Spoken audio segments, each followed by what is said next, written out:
Hello বন্ধুরা, আজকে আমি এসেছি আমার মাসিমণির বিয়েতে। আমার সাথে অনেক লোকজন গিয়েছিল, মা, পাপা, ভাই, দিদুন, আমার দুই ঠাম্মি, বড় মাসি।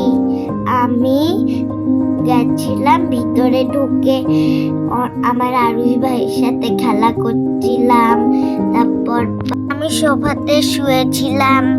তারপর আমি একটু দুষ্টুমি করে নিয়েছিলাম, পাপার সাথে ড্যান্স করছিলাম, অনেকক্ষণ ড্যান্স করছিলাম।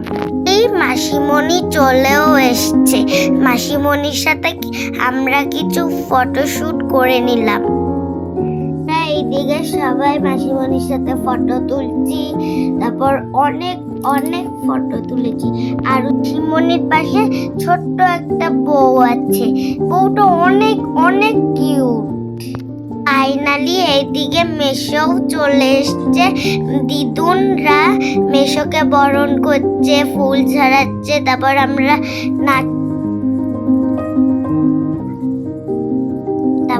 নাচ করছি। তারপর মেশো গাড়ি থেকে নামবে, তারপর সবাই বরণ করবে, ফুল ছড়াতে। আমি খুব ক্লান্ত হয়ে গেছি, তাই খিদেও পেয়ে গেছে, তাই আমি এই দিকে খেতে বসে পড়েছি। বন্ধুরা, তাহলে আমি একটু খেয়ে নিই, খুব খিদে পেয়ে গেছে। আমার ছোট মাসিমণি চলে এসছে। মাসিমণির কিছু ফটো তুলে দিলাম।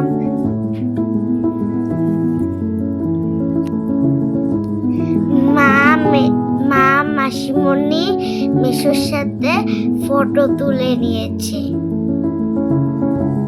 আমার মেশোকে দারুণ দেখতে। তারপর দেখো বন্ধুরা, আমার পাপা কোনো সময় এক জায়গায় থাকে না, শুধু হেঁটে বেড়াচ্ছে, তারপর চলাচল করছে এক জায়গায়। আমার মাসিমণি আর মা খেতে বসেছে, খাওয়াই হচ্ছে না, শুধু খেয়েই যাচ্ছে। তার সাথে আমি এইদিকে স্যালাডই খেয়ে যাচ্ছি, আমাকে কেউ কিছু খেতে দিচ্ছে না। দেখো বন্ধুরা, ভাল লাগে, আমার পাপাও খাচ্ছে।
এদিকে আমার মা আর মাসিমণি পান খাচ্ছে, তাও মিষ্টি পান। এইদিকে আমার দুই ঠাম্মি আইসক্রিম খাচ্ছে, চাদর গায়ে দিয়ে, আর কাঁপছে, তাও আইসক্রিম খাওয়া বন্ধ হচ্ছে না, আমাকে উল্টে বারণ করছে। শেষ হয় না আমার গল্প শেষ।